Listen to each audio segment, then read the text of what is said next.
नमस्कार दोस्तों। जिस प्रकार से डिजिटल सर्विसेज का रेवोल्यूशन आया है सिर्फ भारत में नहीं पूरे विश्व भर में, इसकी वजह से आपने देखा होगा आज आपके पास बहुत सारे ऑप्शंस हैं। आप अपने मोबाइल के माध्यम से कई कई तरीके से जो पैसा है वो एक अकाउंट से दूसरे के अकाउंट में ट्रांसफर कर सकते हैं। आप कहीं खरीदने जाते हैं वहां पर पेमेंट आसान हो गया है। इसी को देखते हुए यहां पर अब क्या किया है आरबीआई ने कि जो आईएमपीएस है, इमीडिएट पेमेंट सर्विस, इसकी जो लिमिट है उसको बढ़ा दिया है। आईएमपीएस सब कुछ मैं आपको आगे बताऊंगा, लेकिन यहां पर पहले लिमिट था 2 लाख रुपए। एक दिन के अंदर आप अपने अकाउंट से अगर इमीडिएट पेमेंट सर्विस का इस्तेमाल करते हो तो मैक्सिमम 2 लाख रुपए ही ट्रांसफर कर सकते थे। अब इसको बढ़ाकर 5 लाख रुपए कर दिया गया है, करीब 2.5 गुना। तो यहां पर क्वेश्चन आता है कि ऐसा क्यों किया गया, इससे क्या फायदा होगा, हर एक पहलू को मैं आपको बताऊंगा। और प्लस रिसेंटली यहां पर जो आरबीआई उन्होंने क्या क्या अनाउंस किया है डिजिटल पेमेंट को लेकर, काफी कुछ जानने को है। लेकिन उसके पहले अगर आप यूपीएससी या फिर किसी भी एग्जाम की तैयारी कर रहे हैं तो सिंपली आप हमारे ऐप को डाउनलोड कर सकते हैं या फिर studyIQ.com विजिट कर सकते हैं। चलिए यहां पर देखते हैं एग्जैक्टली हो क्या रहा है। बेसिकली ये जो अनाउंसमेंट है वो सब कुछ अभी रिसेंटली, आपको याद होगा मैंने जो बाई मंथली पॉलिसी बनाई थी आरबीआई की, उस समय भी आपको बताया था, लेकिन डिटेल से हमने इसकी चर्चा नहीं की थी। तो उसके अंदर जब बाई मंथली पॉलिसी अनाउंस हुआ था तो यहां पर आरबीआई ने यह कहा कि जो ट्रांजैक्शन लिमिट है उसको 2 लाख से बढ़ाकर 5 लाख रुपए किया जा रहा है। आईएमपीएस देखिए इंपॉर्टेंट इसलिए है क्योंकि इसका नाम आप क्या है, इमीडिएट पेमेंट सर्विस। मतलब कि सब जैसे कि अगर आप एनईएफटी करते हो तो एनईएफटी तो क्या होता है कि थोड़ा टाइम लग जाता है। अगर आपने एनईएफटी का ट्रांजैक्शन अभी किया तो जिस पर्सन को आपने ट्रांसफर किया है उसको हो सकता है 2 घंटे बाद, 4 घंटे बाद, डिपेंड करता है बैंकों का क्या प्रोसेस चल रहा है, उसके हिसाब से ट्रांसफर होता है। तो एनईएफटी में थोड़ा सा टाइम लग जाता है। जहां तक आईएमपीएस की बात है, इसमें तुरंत इमीडिएट बेसिस पर, जैसे यूपीआई है ना आपका यूनिफाइड पेमेंट इंटरफेस, आपने ट्रांसफर किया तुरंत चला गया, वही आईएमपीएस के माध्यम से आपको देखने को मिलता है। लेकिन दिक्कत क्या थी, सिर्फ 2 ही लाख का आप ट्रांजैक्शन कर पाते थे। 2 लाख के ऊपर करना है तो आरटीजीएस आपने सुना होगा, आरटीजीएस के माध्यम से यह ट्रांजैक्शन होता था। आईएमपीएस ध्यान रखिएगा, अगेन बाकी सर्विसेज की तरह इसको भी national payment corporation of India के द्वारा ही जो है मैनेज किया जाता है और ये 24/7 इंस्टेंट सर्विस होता है। ठीक है, ध्यान रखिएगा। जो एनईएफटी अगर आपने एकदम रात को किया तो फिर अगले दिन ही होगा, जब बैंक का प्रोसेस स्टार्ट होता है तभी वो देखने को मिलता है। इसके अलावा यहां पर एक और चीज याद रखना है कि जो आईएमपीएस है वो आप कई चैनल से कर सकते हो, कई माध्यम से। जैसे अगर आप एटीएम जाते हो वहां से भी कर सकते हो, इंटरनेट बैंकिंग के माध्यम से, मोबाइल बैंकिंग ऐप है वहां से भी कर सकते हैं। इनफैक्ट एसएमएस और आईवीआरएस जो सर्विस होता है उसके माध्यम से, आईवीआरएस का मतलब इंटरैक्टिव वॉइस रिस्पॉन्स, लेकिन ध्यान रखिएगा एसएमएस और आईवीआरएस के माध्यम से जो आईएमपीएस है वो सिर्फ 5,000 रुपए तक का ही ट्रांसफर हो सकता है। ये जो बाकी चैनल है ना, एटीएम और इंटरनेट बैंकिंग मोबाइल ऐप के थ्रू, उससे आप 5 लाख तक का ट्रांजैक्शन कर सकते हो, लेकिन इसमें अभी भी 5,000 रखा गया है जो एसएमएस और आईवीआरएस वाला सिस्टम है। अब ऐसा क्यों किया गया? जाहिर सी बात है, आप खुद सोचो कि आरबीआई किसी चीज के ऊपर लिमिट लगाती है, यहां पर 2 लाख का लिमिट लगाया गया है, तो इसका अर्थ क्या हुआ? कहीं ना कहीं उसको रिस्क दिखता है, राइट? जैसे कि अगर आप किसी पेई को ऐड करोगे अपने इंटरनेट बैंकिंग में, आपने देखा होगा थोड़ा सा समय लग जाता है, 24 घंटा, या फिर आप इतना लिमिट से ज्यादा ट्रांजैक्शन नहीं कर सकते। तो कई सारे यहां पर आरबीआई मेजर्स लेती है ताकि आपका गलत इस्तेमाल ना किया जाए, आपके अकाउंट के माध्यम से ट्रांसफर ना हो जाए।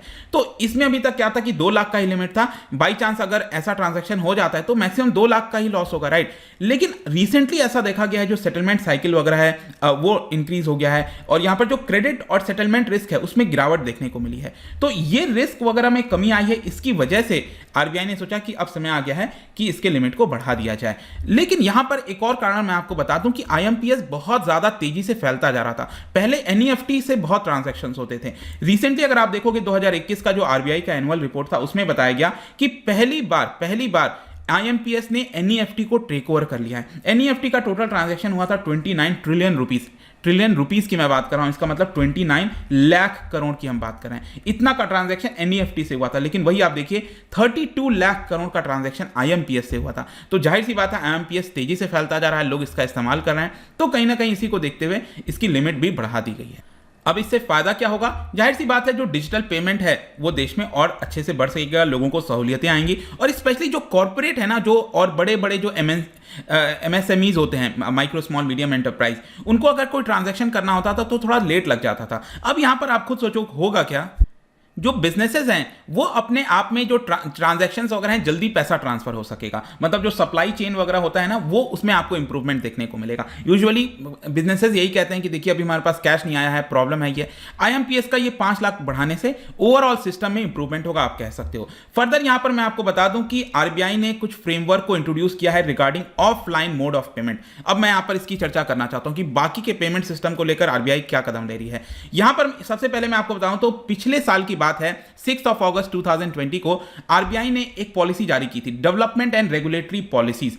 इसके तहत आरबीआई ये कह रही थी कि हम यहां पर पायलट टेस्टिंग करेंगे इनोवेटिव टेक्नोलॉजी का। इनोवेटिव टेक्नोलॉजी जैसे कि अगर आपको पेमेंट करना है और मान लो उस एरिया में इंटरनेट नहीं है या फिर लो कवरेज आ रहा है इंटरनेट का, उस केस में आप पेमेंट कैसे करोगे, तो उसके लिए आरबीआई ऑफलाइन मोड लेकर आ रही है। ठीक है, तो ऑफलाइन मोड यहां पर लाया जा रहा है और इसका ऑलरेडी टेस्टिंग किया गया है करीब 3 जगहों पर बताया जा रहा है। और सितंबर 2020 से लेकर जून 2021 के बीच में जो छोटे छोटे वैल्यू के ट्रांजैक्शंस होते हैं ना, ऑफलाइन मोड मतलब इंटरनेट नहीं है फिर भी आप पेमेंट कर पाओ, तो इसकी वैल्यू करीब बताई जा रही है 1.16 करोड़ के ट्रांजैक्शंस हो चुके हैं। ठीक है, करीब 2 लाख के आसपास टोटल ट्रांजैक्शंस हुए थे।